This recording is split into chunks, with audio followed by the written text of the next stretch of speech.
Welcome to the first episode of the Couch of Randomness. This is episode number 1, obviously. Yay! Welcome to it. This is your weekly podcast of all random stuff in the geek/nerd world. I'm your host, John, and sitting with me on the couch is... Rose! So, what are we going to talk about this week? We're going to talk about A Wrinkle in Time, since we got to see it. Okay. We'll talk about how Black Panther beat the pants off of A Wrinkle in Time in the box office. That one's still going strong. We'll talk about some video game stuff. Sweet. And to wrap it all up, our big topic will be gun violence and video game violence. How are they correlated? Or are they? Or are they? So sit down on this couch and let's go.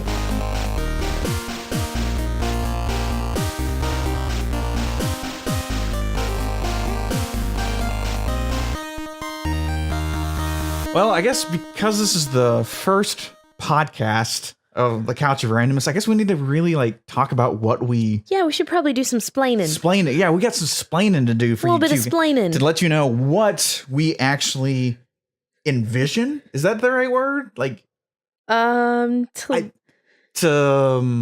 Our mission statement? I hate that term. Oh, God, please don't ever say that again. I hate that term. I'm very sorry. That's one of those, you got to know your mission statement of what you want to do, which, yeah, okay, I'm with you. Mission statement, okay, but I think for us, what our brand is. Our brand, our goal, of the crap we want to talk about.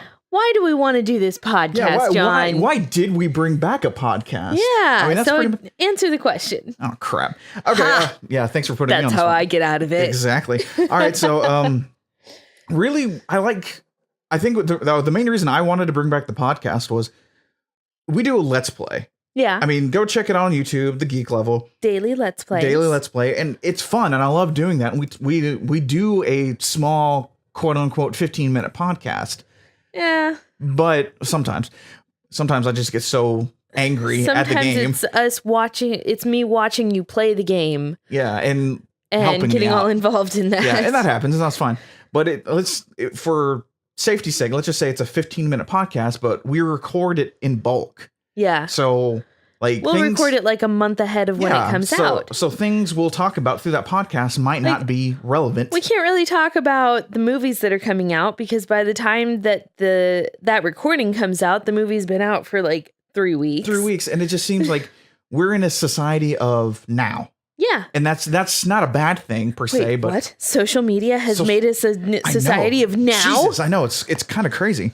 But just as one of those things, so we were let's talk about the geek stuff that's happened within the week, the movies we go see. We're making, if you watch our 30-second reel breaks on social media, we even say, come back to the podcast because we want to dig in deeper because that's kind of who we are. Yeah. We love movies and we want to dig in deeper. And then there's also stuff on the video game side, the book side, science side, everything that is relevant and very interesting to us. Although, trust us, we will not get very far into science. Yeah, we won't do too much science, but I mean, we might if we find it. Well, technology updates, things like that, but actual science, if we can find people who can talk about science, absolutely. Yeah, yeah, that's fine. Because I was we could do some research on it and just give kind of an overview of it. I don't know, but it's stuff like that to be a little more current with how we're doing the podcast and how we're just.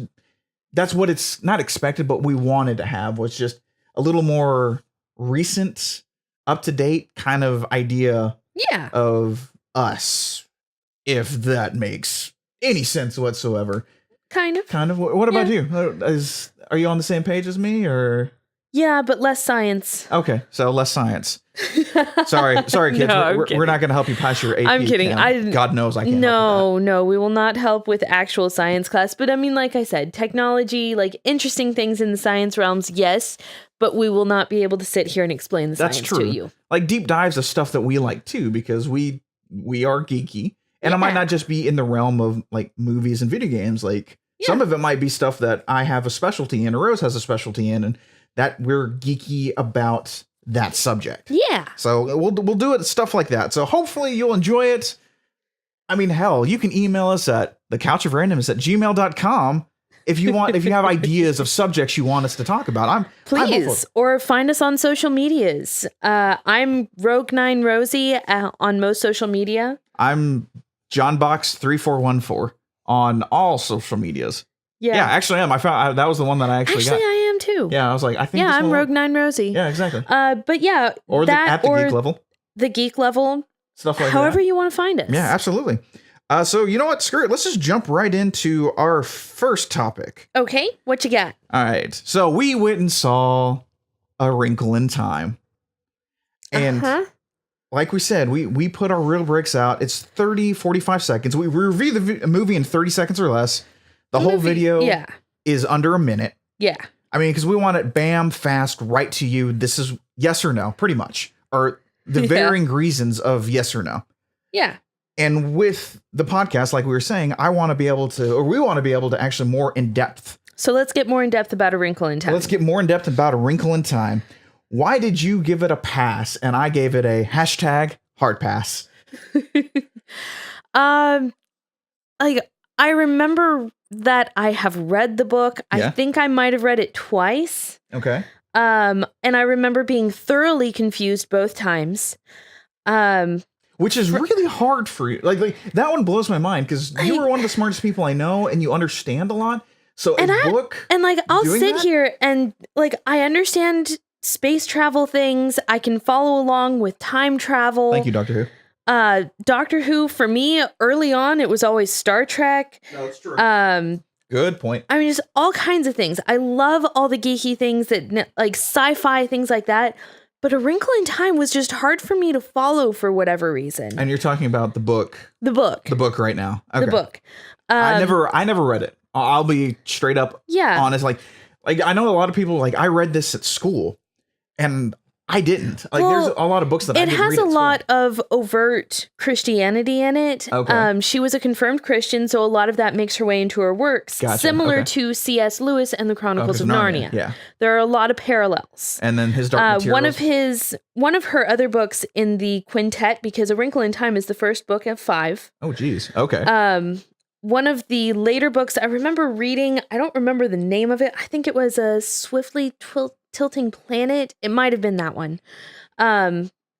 It's about Meg's twin brothers, which, by the way, there are 4 people in this family and there are 4 kids in this family and not just the 2 in the movie. Like it's about the twin brothers and they like time travel and get back, they end up in the days of Noah. So, I mean, she gets into some interesting concepts. That's interesting. Very Christian. Okay. So, you know, Disney had to film over all that. Yeah, absolutely. I mean, to get that. Gesundheit. Oh, sorry about that.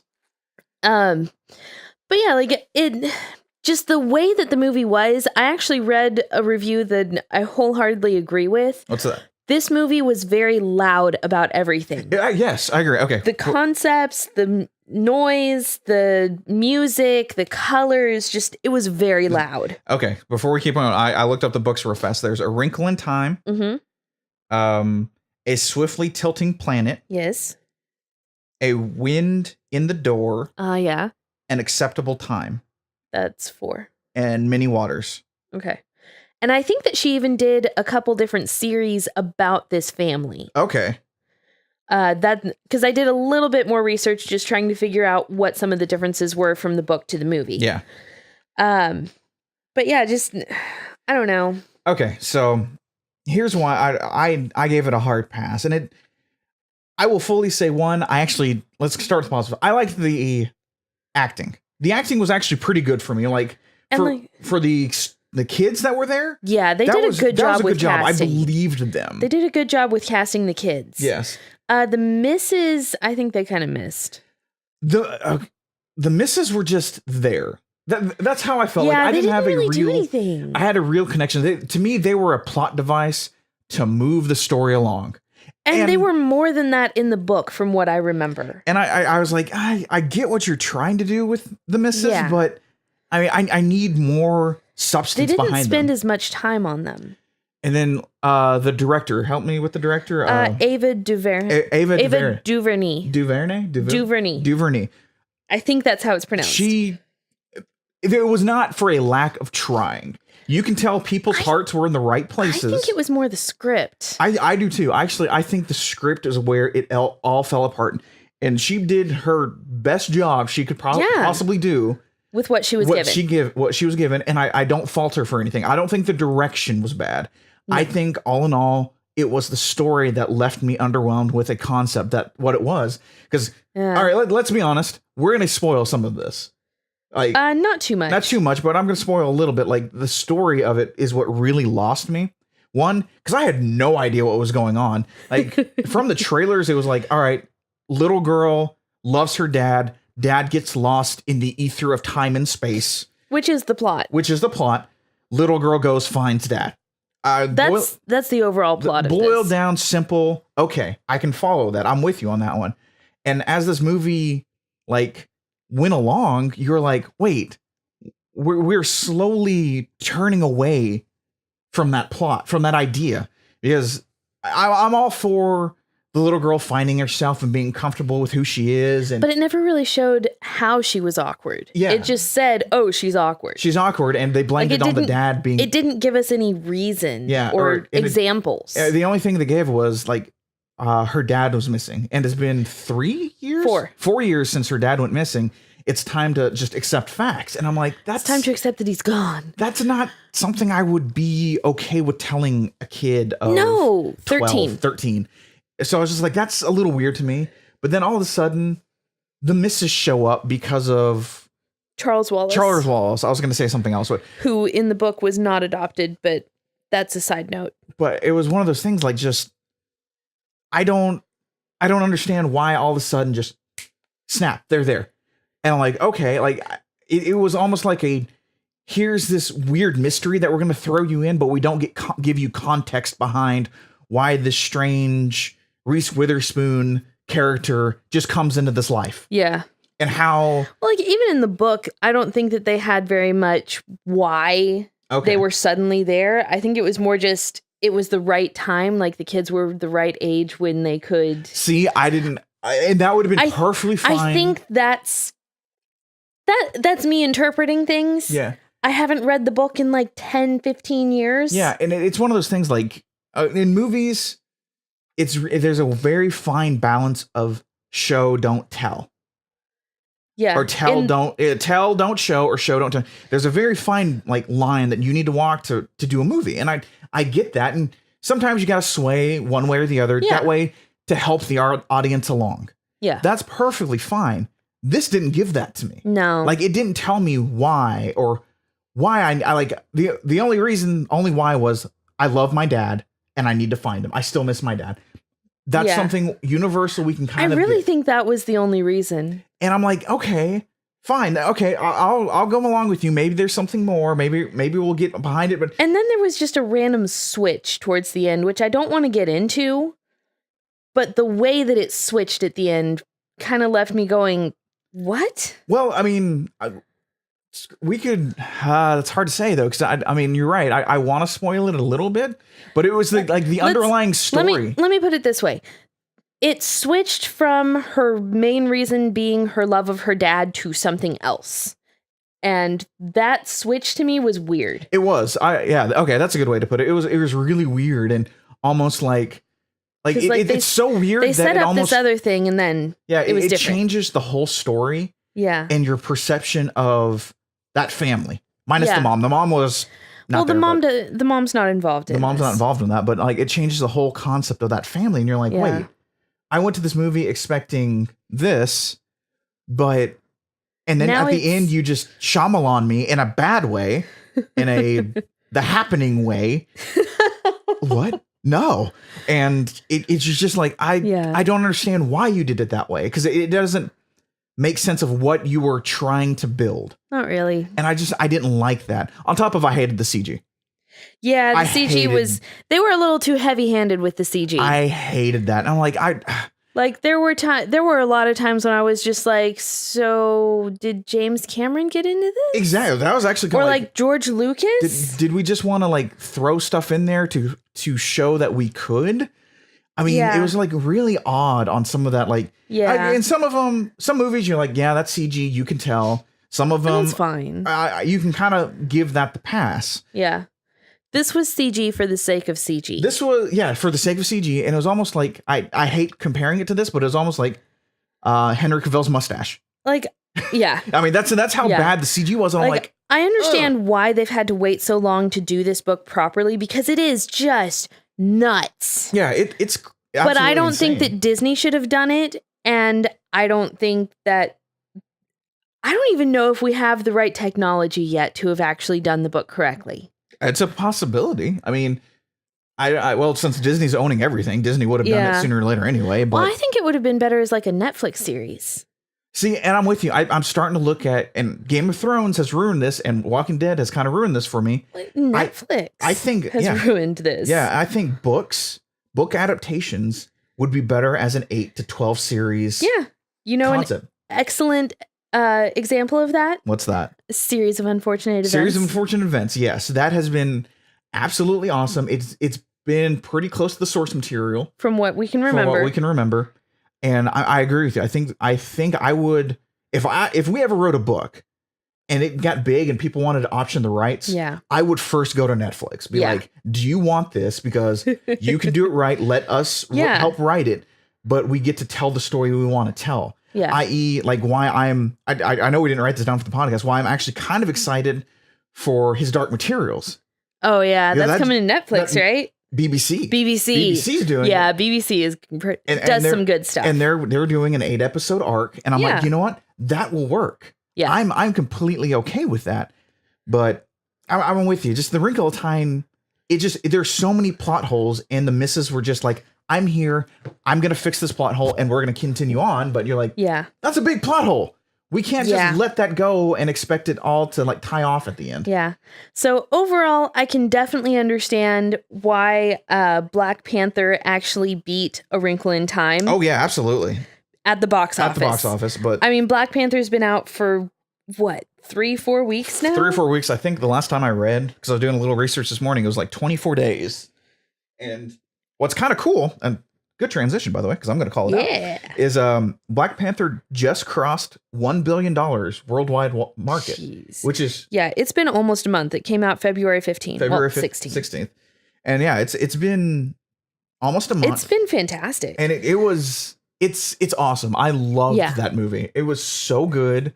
I loved Michael B. Jordan. But I love Michael B. Jordan. Oh, he's so good. He's a great actor. I love him. But it was one of those things like, wow, I'm watching something and like the amazing. Girl power in that, it was so cool. I mean, just an entire clan of female warriors, and they were all female. Denai, the lady who plays Michonne on The Walking Dead, she did fantastic. Denai Guerrero. Denai Guerrero. No, I don't know. Something like that. But and then Lupita Nyong'o did fantastic with her role. It was amazing. What's crazy? I mean, quit hitting things. Sorry, I didn't mean to. Our couch is really close to a wall. So one of the crazy things is looking up the stats for Black Panther, which, yeah, I know stats are like, but there's something kind of cool about this. Then get through them real fast. Let's do this. It beat The Dark Knight as the highest grossing solo superhero movie. That's impressive. So in domestic market, so in the United States, it has grossed $562 million, while The Dark Knight has grossed $534 million. Well, grossed, yeah. Past tense. Yeah, that's true. It is a past tense thing. On top of, right now, it's on track to beat the first Avengers. Wow. As the highest grossing superhero movie ever. That's not including inflation. Because when I looked up inflation, it's actually... Tim Burton's Batman is the #1 highest grossing. Really? Yeah, I was like, that's actually kind of a cool concept. That's pretty cool. I didn't know that. So it was one of those things like, okay, we're getting close to a solo superhero movie beating the nerdgasm of superhero movies because of the Avengers. So with this nerdgasm, do you think that Ready Player One has a chance at giving Black Panther a run for its money? No.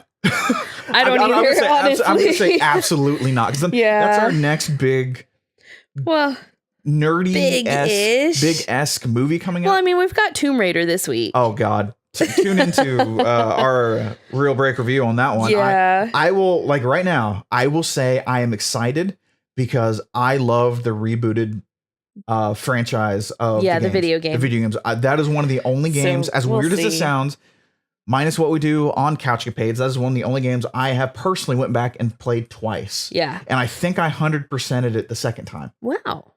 I always forget that you do that sometimes. I literally went back because I mean, because it came out on the PlayStation. Yeah. I bought it on the Xbox, the That's 360. Right. Yeah. And they gave us a definitive edition. Yeah. And I'm like, I want this definitive edition because I absolutely loved it. So I sat there and I just beat the game again. And I'm like, all right, what are all the achievements? Let me go find the achievements. Jeez. And actually, what's funny is now I've switched back to being more of a PlayStation 4 player. Yeah. So now you had to buy them again. I went out and bought the games again. It's been interesting. I'm going to 100% both of them if I can. Yeah. But yeah, Ready Player One. So South by Southwest was over the weekend. Yeah. We were not able to go. Sooner or later, we're going to go. Yeah. But what caught my attention of just kind of scrolling through the big stuff of South by Southwest, and what popped up on my feed was the initial reactions of Ready Player One. Okay. One of my, if not my favorite book of all time. Okay. Like it weirdly holds a special place in my heart because now when I got back into reading, I was like, that's the first one I want to read. Also, I thought it was coming out like last July or August. Right. So I was like, we were a little messed up. I got to get through this. Or no, I thought it was coming out last January, like a year ago. So that's why I'm like, all right, I got to get through this as fast as humanly possible because that's what I heard. And so when it got pushed, I don't know if it got pushed or I just read it wrong. So since it's you coming probably read it wrong in 2 weeks from now, give or take about 2 weeks. Yeah. Yeah. And so. Yeah. Because next week is Pacific Rim and then Ready Player One is the Pacific week after. Rim. We don't have time to talk about That's going to be weird. But the first initial reactions are good. Yeah. Like actually really good. I'm a little shocked by that because I did not think that people were really going to like it that much. No, I didn't either. And like what I've been reading is like this is the quintessential Spielberg that we love. It is the magic of Spielberg, the Jurassic Parks, the ETs. So there's a bunch of story and then he also throws in Easter eggs. Yes, a bunch of story, like story first, with the nostalgia just kind of was sprinkled in there to extend the story, which is 100% different than how you watch the trailers. Yes. Because those trailers make you just seem like it's going to be nostalgia. Kind of like those stupid posters. Oh, yeah. I was on board with those posters until I really started looking at them like, this is really dumb. And I liked who said, I wish I could give credit to the person who quoted, or who I'm quoting, but they were like, these posters are set up to be nostalgia for people who don't understand what nostalgia is or never had it. And I'm like, oh my God, you're right. Because I mean, The Matrix was put out too soon ago. Nobody has nostalgia for The Matrix yet. 1999 actually was the Matrix. That's crazy. I mean, Back to the Future. It's been long enough that people will start having nostalgia soon. But we haven't yet. Yeah. But yeah, that's the thing. Like it is quintessential Spielberg. And that's like, obviously I've been reading a little bit of the story could have been better. Yeah. But it's a very that's true with most adaptations. Yeah, that's true with most adaptations, but it's been really well put together, well received. I like that Ernest Cline is actually the screenwriter. Him and someone else did it. So like, hopefully that'll be good. Yeah. He's the one that like, all right, we can kind of cut this or change this. Cause then it's coming from his point of view of kind of getting the J.K. Rowling's a final say. I'm hoping that's we'll see. But maybe we'll see. Cause after he writes the screenplay, like they can do other things to it too. Exactly. So, and it's just been something very interesting that I've been looking forward to. Like, I remember when I read that it's going to be a lot of CG. I was like, oh God, no. And then you actually were the one that pointed out going, well, it has to be. He's in a video game.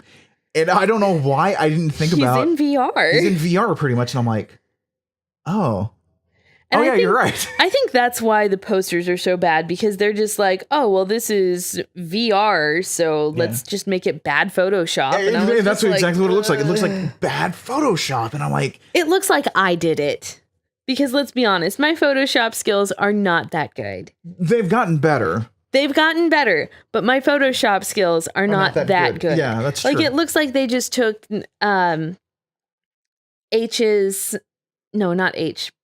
Parzival's Avatar's head and just stuck it onto the Matrix. Yes, that's all that it is. Yeah, and I'm just saying, like, I could have done that. Yeah, and I agree. It just looks very weird. Yeah. Am I excited? I'm now a little more excited now for this, but just I think not, it could be good. Not as much as I was. Yeah. But I'm looking for a fun movie. Yeah. I'm looking, and that's about it. If it does that, then I'm ready to go on that one. All right. I mean, it's no Harry Potter. It is. Which, by the way, I am super excited that Chucklefish, the people who made Stardew Valley, which I still need to finish. Sorry, distributed. I've got to make sure that's correct. Yes, Stardew Valley are coming out with a new game. I mean, it's been announced a while back. What's it called? It's called Spellbound. Spellbound. I gotta remember that. It's Harry Potter meets Stardew Valley. If you've never heard of or played Stardew Valley, it's kind of like Harvest Moon. Yes, it is Harvest. It is the spiritual successor love story to Harvest Moon. That's literally what the one guy who has made this game is pretty much said, this is my love letter. Here you are. Into the world you go. And so I love it. I'm with you. I don't know. I wish I played it more. Yeah, I know. We'll get into it. We have it on the Switch, but it's like one of those things. But yeah, like I think it's really going to be cool because they're not married to the Harry Potter world. Yeah. It's supposed to be taking place at a magic school, and like you can go out and grow things for your potions. Okay. All right. But the magic itself is going to be more practical. It's going to take inspiration from, Terry Pratchett's Tiffany Aching series. I haven't read that. Don't know that one. Garth Nix's Old Kingdom series, which I finished. You've read the first book. I read Sabriel. I really enjoyed that series. When I got it, okay. Sabriel. Once you get into it, you have to get past it. You have to get past a lot in that book. Look, I have patience. I can get past a lot. So, it's also going to be like patience. Exactly. Studio Ghibli or Ghibli. I've heard it both ways. Studio Ghibli. Animations, so a little more practical magic, and even the cartoon show Steven Universe, which we haven't watched. No, but I've heard it's really good. I heard that's on the lines of like, Gravity Falls and stuff like that. I'm like, I need to give it a shot because Gravity Falls. Yeah, and like it's just we're so far behind on it now. Like, I'm just I don't even know how long it's been out. Spellbound, which still throws me off because I think there was a PlayStation 4 game called Spellbound where you use the Move controllers. Oh, there might have been. And I think J.K. Rowlings was like spearheading it. And I was like, oh, this will be cool. And it fell so hard, and I felt so bad for her. Well, was it on the PS4? Like, was it for the Move or was it for the Kinect? It was for the Move. I do remember the Move controllers, and like you'd actually be able to move. Like the book opened in VR and stuff like that, or AR, not VR. Yeah, it was augmented. Yeah. So right now, I think it's only planned to be on PC, but showing how popular Stardew is, they'll probably at least consider a Switch version. I think. I mean, I think they need to. I think they need to too. Because a game like that, you need to be able to take it with you. Yes. Because it just sucks so much time. Not in a bad way, but it just sucks so much time. I think I read an article too saying that it's going to be very not battle heavy, but combat. There's going to be a lot more combat than in so Stardew. More dueling. And I'm assuming wizard dueling. Wizard dueling. I'm assuming that would be so cool. And I'm like, okay, I'm in for that one. Let's do some wizard dueling. Yeah. And all that. All right, so let's do something that we're calling the facepalm of the week. Oh my goodness! Which is we're gonna find something so dumb and so like and you had going, one job. How did you overlook this? Yeah, how'd you overlook this one? One job. Had one job to do. And you messed up.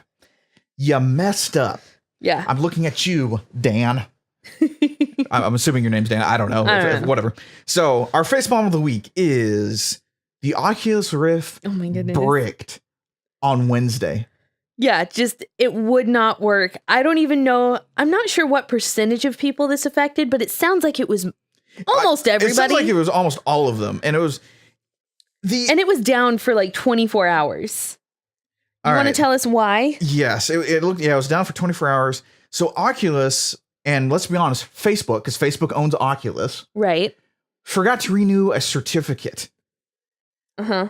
That allowed That's all that it was. That allowed it to work. Like it's. I'm not going to go into too much detail because how I read it is the certificate to the online store was not renewed because every website has a certificate of like almost authenticity. I mean, it's kind of like the same thing as, okay, you stopped paying for your Netflix account. You can't have Netflix until you pay for Netflix again. Except this was the company.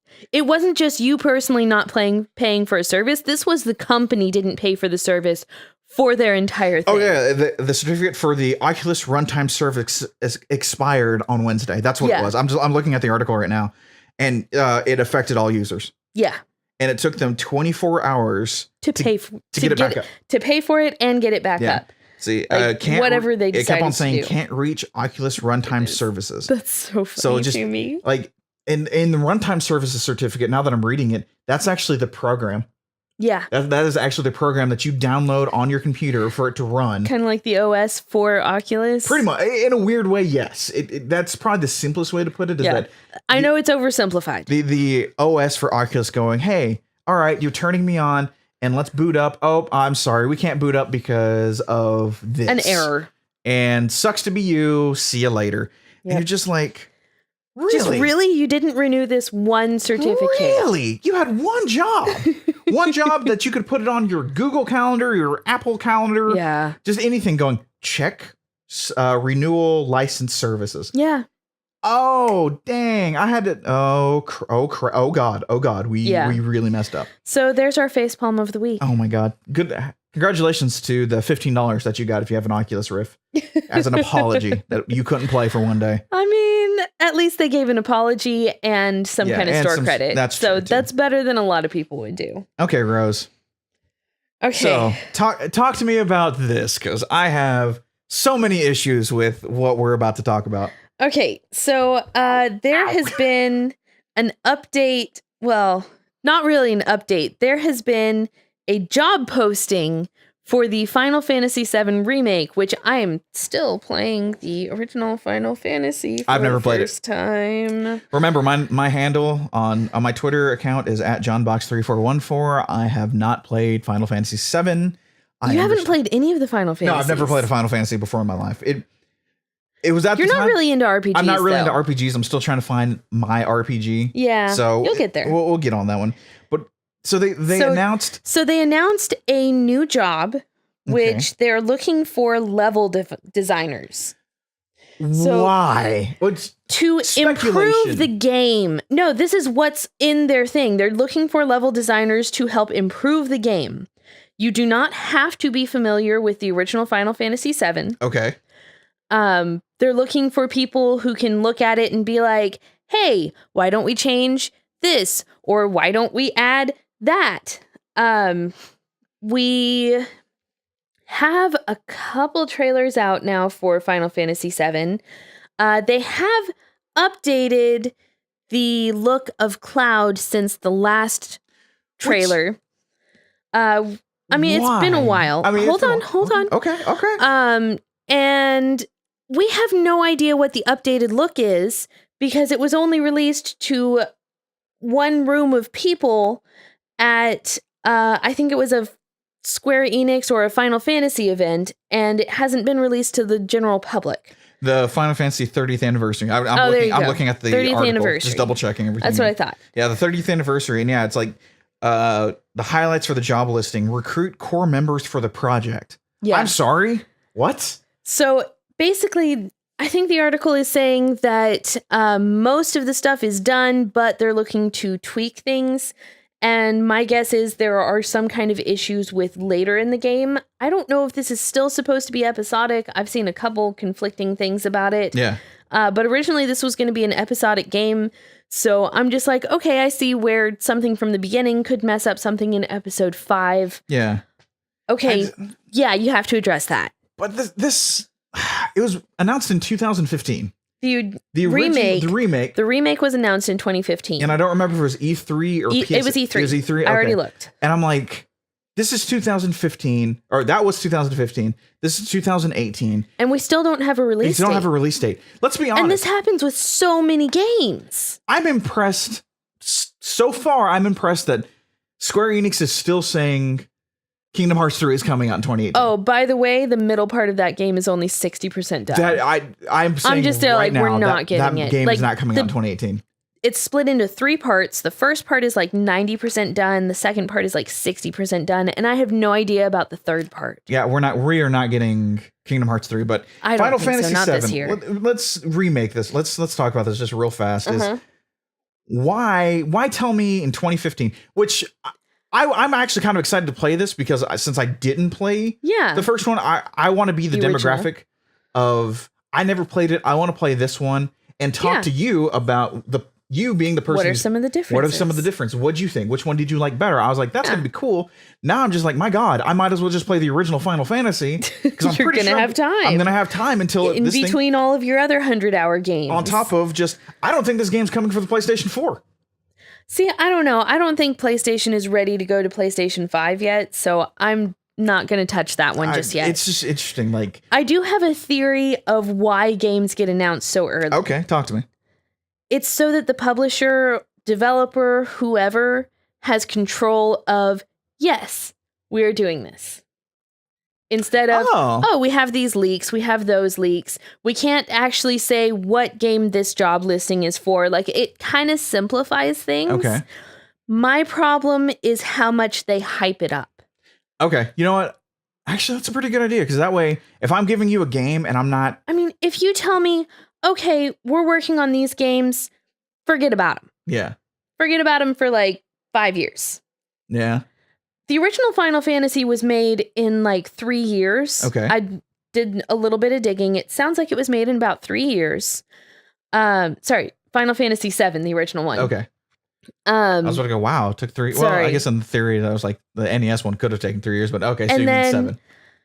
The remake, I believe I read that they started development in 2014 and then they announced it just a year later. Yeah. And like hyped it up. Yeah, it was like how they hyped it so hard. It sounded like it was almost like halfway done and we would get it in like 2 years. Yeah, I was awkwardly under the impression of that it was going to come out like summer of next year. Yeah. Of 2016. Like, I understand wanting to avoid leaks and hacks and things like that. Yeah.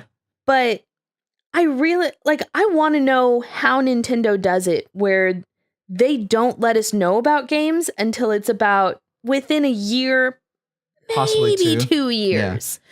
Like, I'm interested to see how long it's going to take us to get Metroid Prime 4. Yeah, absolutely. I mean, that was announced at E3 last year. Yeah. And like we had a direct over last week, actually, since how you're listening to this. In the past week. And I mean, that direct, we never know what's going to happen with Nintendo. Seriously. Nintendo is probably the coolest to me personally. And and the most frustrating. The coolest and the most frustrating. And I am a Nintendo fanboy, but I'm a video game fanboy in general. Yeah. I love video games. Honestly. But it's one of those things like, all right, Nintendo, you're going to give us a direct right now, or you announce a direct that's coming out the next day. And I'm like, all right, cool. What am I going to get? And you can just go rampant on the speculation. And of 10 things that you want, you might get 0.5 of one. Yeah. But then the other 9.5, you didn't even know you wanted. And you're like, my God, that is amazing. Yeah. I wish I thought about that. And like with that direct, I mean, we got the big one was Super Smash Brothers was announced. Yeah. And you and I kept on going back and forth if we're going to get Smash Brothers this year or next. Yeah. We were like, that was a big thing. Like, we figured that they would announce it by E3, but we weren't sold that it was going to be at that one and at this year. Direct. I mean, we're getting Mario Tennis Aces, which, okay, I'm down with that. I think that'll be fun. I actually am really, really excited for the new not first person, but the single player expansion on Splatoon. That's the word I'm looking for. Oh, yeah. Splatoon 2. Even though you don't have Splatoon 2 yet. So I got to buy that one. Yeah. And like, they're just kind of giving you all this stuff. Like Detective Pikachu, we always knew was coming out. More 3DS games, which I would have put money on that. It needs to die, and a lot of people are saying, I want it on my Switch. I do, but I also enjoy... Honestly, I feel like the 3DS is such an amazing portable device because, like, I don't have to put it in a case. It's just, I shut it, I throw it in my purse, we go. Exactly, and it's not... I feel like I need to protect this machine that is console level quality in my hand. I don't feel like if I drop it, it's going to break. True. With the Switch, I feel like if I like put it down too hard, it could break. Yes. And I'm with you. And there's a nice sturdiness about the 3DS. I'll give you that one. And that's kind of what I like about the 3DS too. One thing that I got extremely excited for, because we collect amiibos, is Dark Souls is getting an amiibo. Praise the sun. I had that. John already has it pre-ordered. I already pre-ordered that. If you did not pre-order it, then good luck. It's a GameStop exclusive. But yeah, it was weird. Like I was like, I want more amiibos. I was even saying that, like, I need more amiibos announced. And then all of a sudden they announced this, and I'm like, I never would have guessed that. But yes, I do want that. Yeah, that is something I need.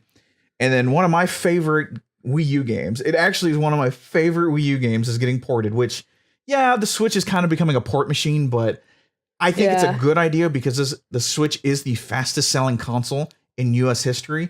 So we might as well get these games from the Wii U, which just died and was awful in sales. I mean, considering that the Switch has already sold like 3 times more than the Wii U, or something equally ridiculous. Like, I think the lifetime sales of the Wii U was somewhere around like 13 or 14 million. And in the first year alone, the Switch has sold 17 or 18 million. Yeah. So worldwide. It already has more games than the Wii U. So many more. Which is kind of getting a little overwhelming. Yeah. We'll talk about that one later. But Captain Toad, God help me. I freaking love that game. It's such a cute game. God, that game is so cute. So simplistic in its storytelling. And I love that they're going to throw in some more levels, like stuff from Mario Odyssey. Like, maybe we'll actually see how Toad is getting these moons for Mario. That would be really cool. So cute. Just to see him like in the levels, and like you in the level where you are supposed to find him. Yeah. In Super Mario Odyssey. That would be awesome. But yeah, it's stuff like that Nintendo, while frustrating as all get out as a company, and they play it pretty close to the chest, when they announce something, we lose our ever-loving minds. Seriously. I mean, God, Division 2 and Call of Duty Black Ops 4 were announced on the same day that Direct. And you know what we're talking about? Captain Toad and Super Smash Brothers. Oh, it's definitely Super Smash Brothers. And you're just like, I'm still interested to see if that's going to be a port or a new game. I'm with you. I'm still up in the air on it. I'm leaning toward I could go either way. I don't care. I think. Yeah. I mean, with how well. I mean, we have all the almost all the amiibos. Yeah. And with how well Smash. The deluxe edition of Mario Kart did. Oh, seriously. If I wouldn't hate it. I'm like, I don't care. I'm getting Super Smash Brothers on the Switch. Yeah, give me the DLC for that, and then also have more DLC have more that DLC I can get later. And it's just one of those things. That would be fine. It's like, oh my God. I mean, Nintendo knocking it out of the park. Yeah. I mean, it makes me really understand why they're not looking into upgrading the technology this year. Exactly. I was with you because I was expecting, maybe not this year, we're getting Switch 2.0. But we were going to get an announcement like at E3 possibly of, we're going to get a updated version of, or something like that. I didn't really think that we were going to get anything new. At the most, I figured we would get some colors on the Switch. And I think that was the most that I thought we might get. I should clarify is I thought that. Okay. I mean, would I have loved a Switch XL that was a little bit bigger? Yes, I have giant hands and it hurts me to play the Switch every now and then. So I play it TV mode, or like I have to be very careful how I play it because it does hurt my hands, but I love that console. Plus you found out that there's actually an attachment that you can put on, like hook to your bedpost. Oh yeah, absolutely. And like have the screen right above you and you have the Joy-Cons in your hand. That's going to happen. We haven't gotten it yet. $17 on Amazon, baby. That's going to happen. I'm buying 2 because you got your own Switch. I know. And but looking at the Direct, there's some like Little Nightmares is coming out. One of my favorite games. It's fantastic. I don't know how replayable it is. Yeah. I don't think I would love some amiibos for it though. If there are amiibos, I will totally play it again. If 6 and the Boy come out, I'm in. The Kid. And then South Park, Fractured Butthole. The Fractured Butthole is coming out, and you're like, why?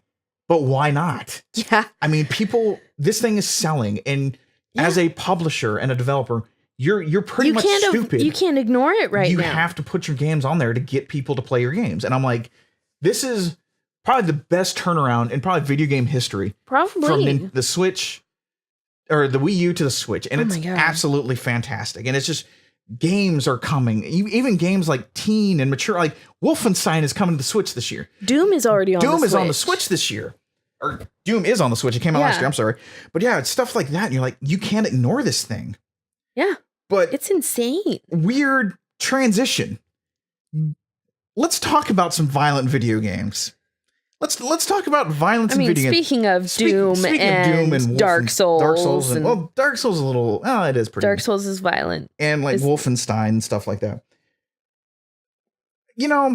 Okay, so it's no secret that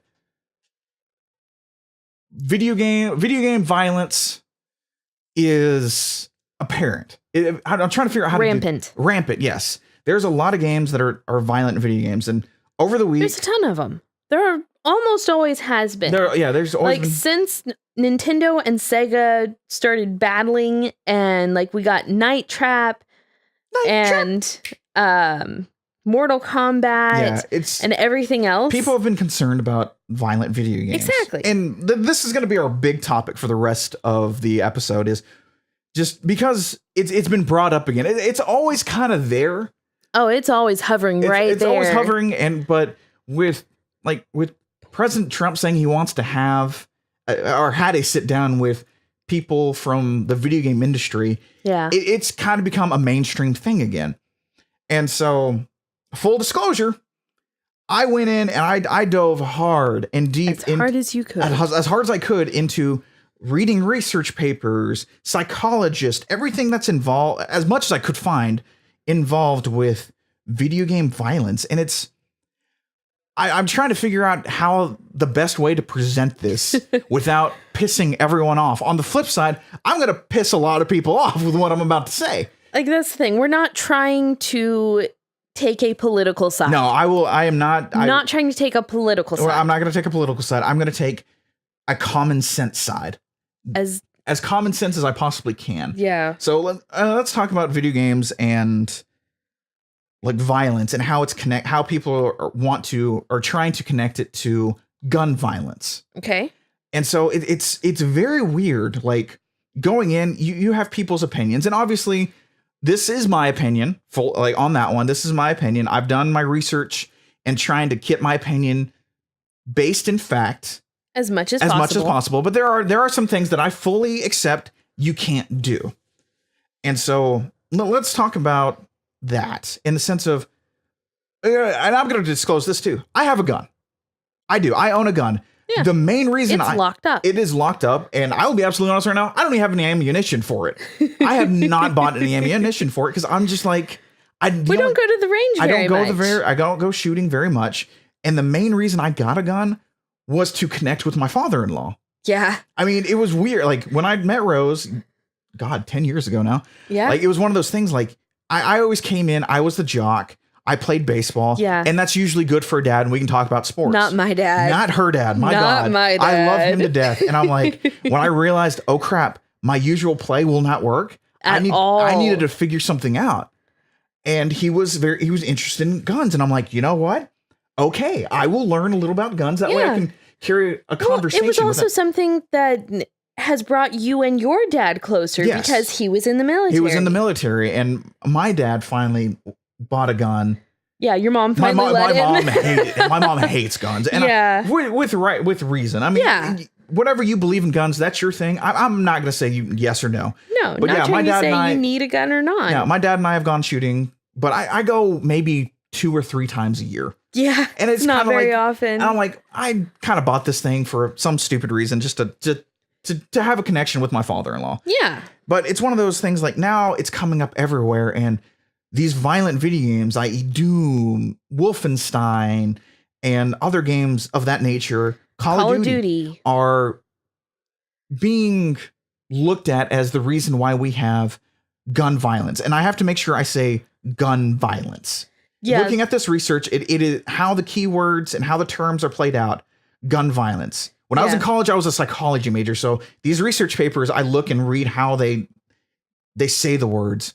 And I understand where people are coming from because, I mean, they're looking at juvenile, like young boys is pretty much what they're going after. Not going after, but that's going to be the biggest pool that they can find. That's the biggest pool they can find because, let me see if I can find the numbers real fast. I think it's a little sexist that they don't have research for girls as well. Yeah, it was just weird because I was looking at it from, like, I looked up the American Psychological Association. I read a Harvard Health Publishing, a research paper from, I'm guessing, a student at the University of Toronto in the psychology department.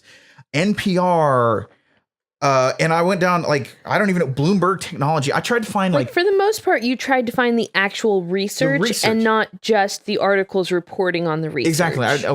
If I found an article reporting on the research, usually they linked to the research, and I read that research to try and get an idea of what we're coming after.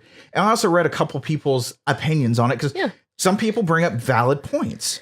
And and quick disclaimer, please keep in mind, neither one of us are expert researchers. No. So this is what we could find. This is what we could find.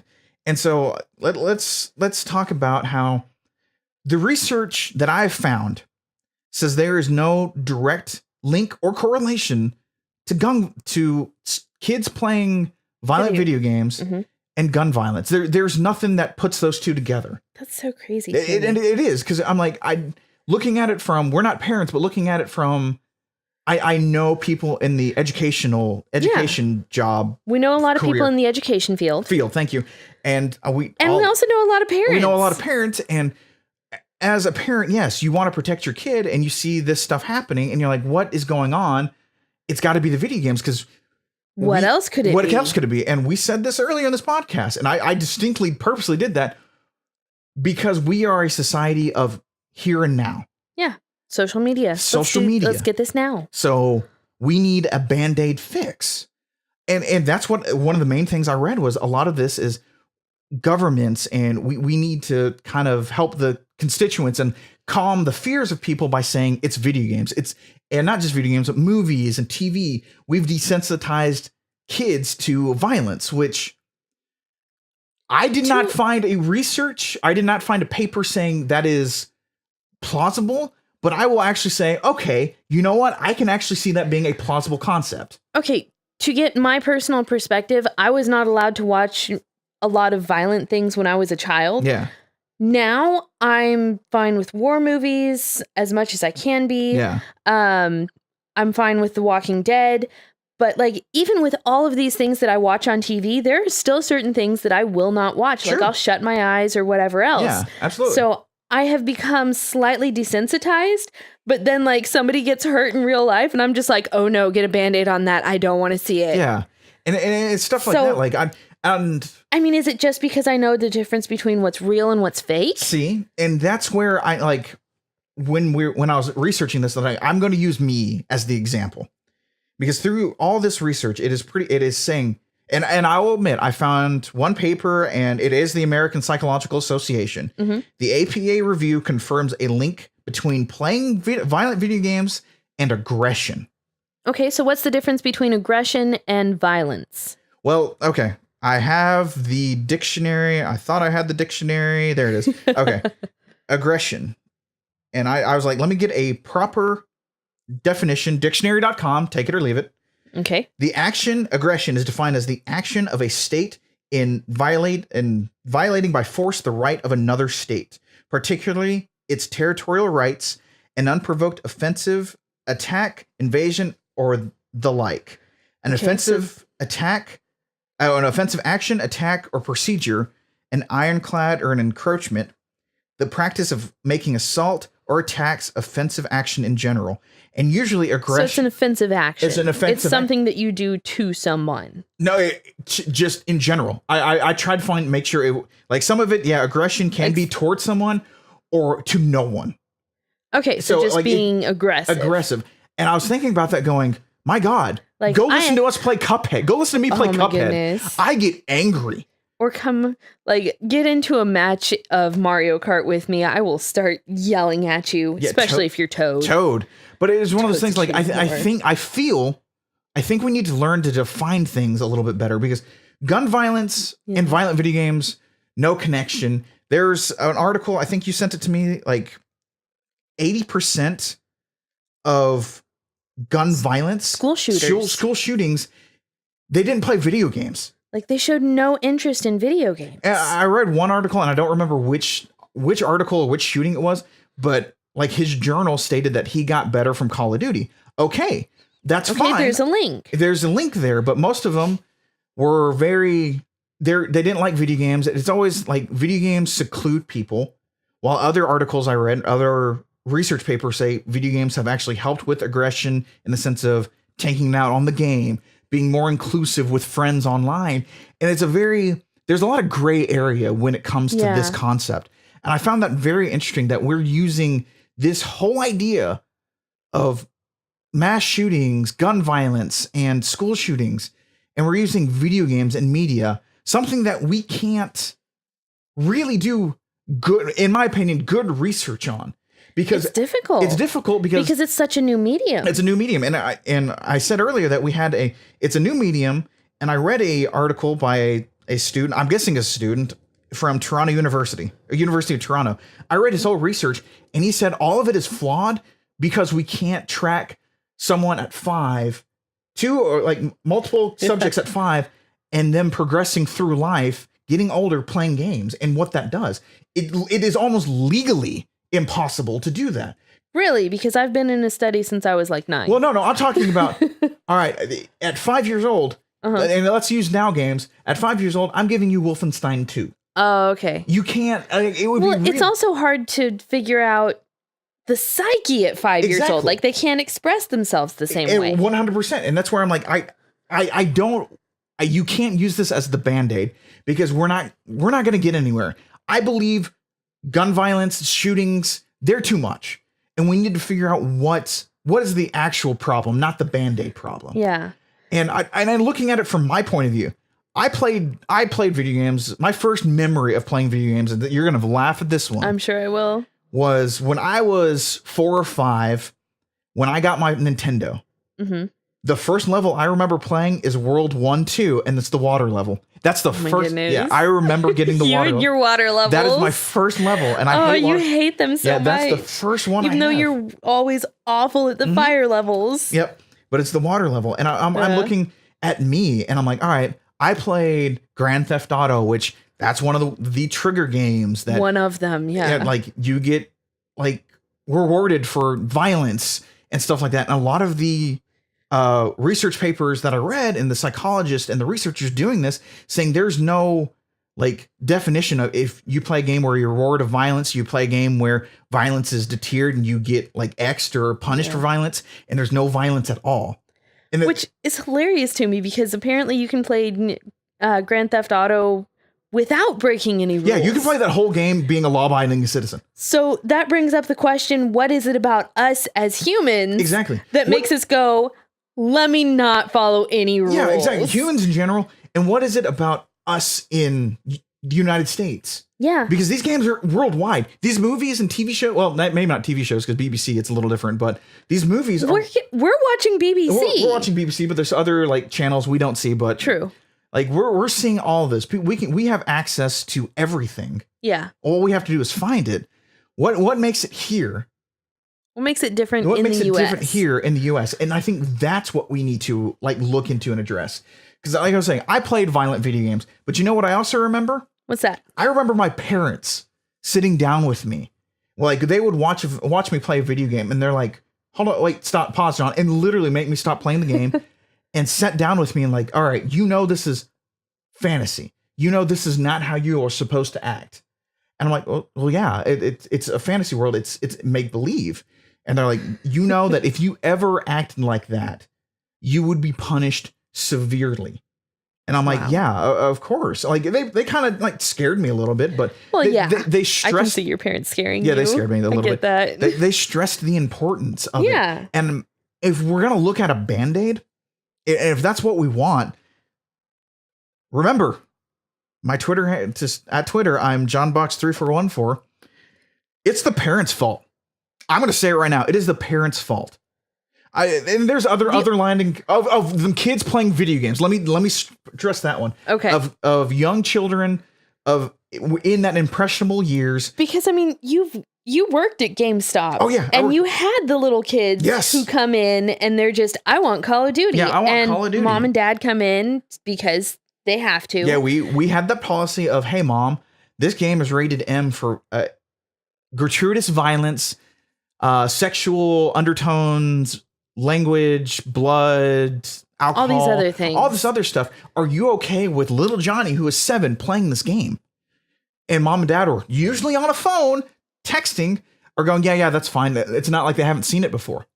And I sit there going, why have they seen it before? Exactly. I hadn't seen any of that at that age. I mean, just it comes down to what are you showing them as the parent? And that's saying, I mean, we're not parents. We can't say about that, but not really. If we're going to look at it as a spectrum, let's look at it of why parents are okay with their kids watching violent movies or playing these violent games. Why is that okay, or why is that happening? One of the papers that I read is being more involved with your kids. Play the video games with your kids.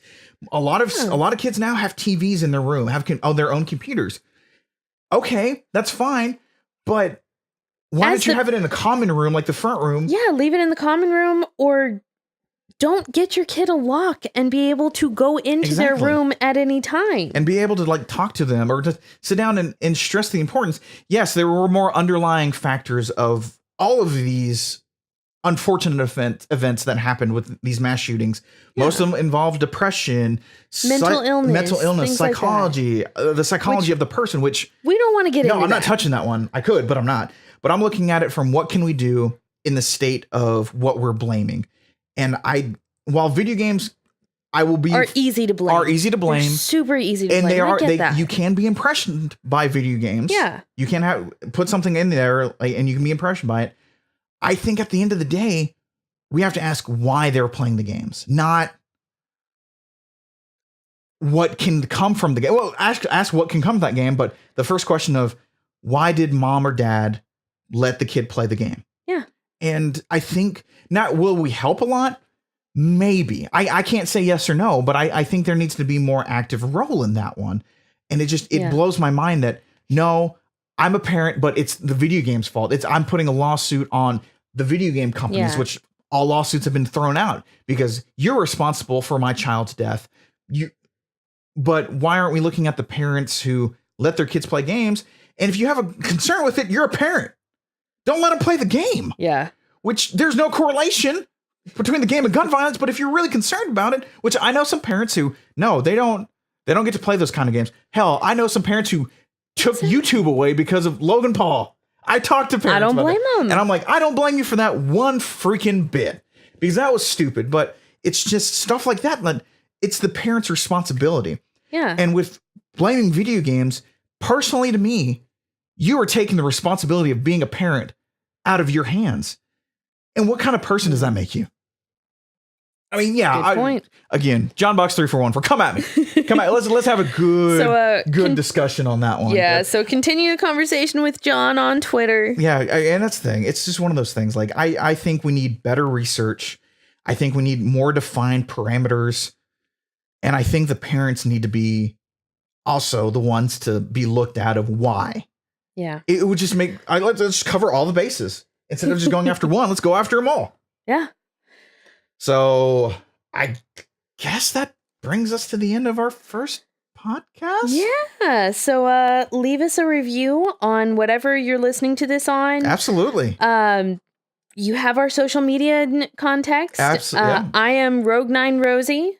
I am John Box 3414. Find us on Instagram, Twitter, Facebook. They can't find me on Facebook. Oh, they can't find you on Facebook. You can find me on Facebook. I am an open book. You can find me. I don't really give a crap. Then like the Geek Level on Twitter, Facebook, Instagram, Snapchat, the Vero.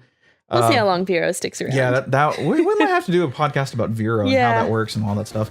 Like I said, if you want to email us, you can get thegeeklevel@gmail.com or thecouchofrandomness@gmail.com. Is it the couch or just couch? Oh no, you're right. It's couchofrandomness@gmail.com. And I guess come hang out with us on the couch next week, and don't forget, always level up. Bye. Bye.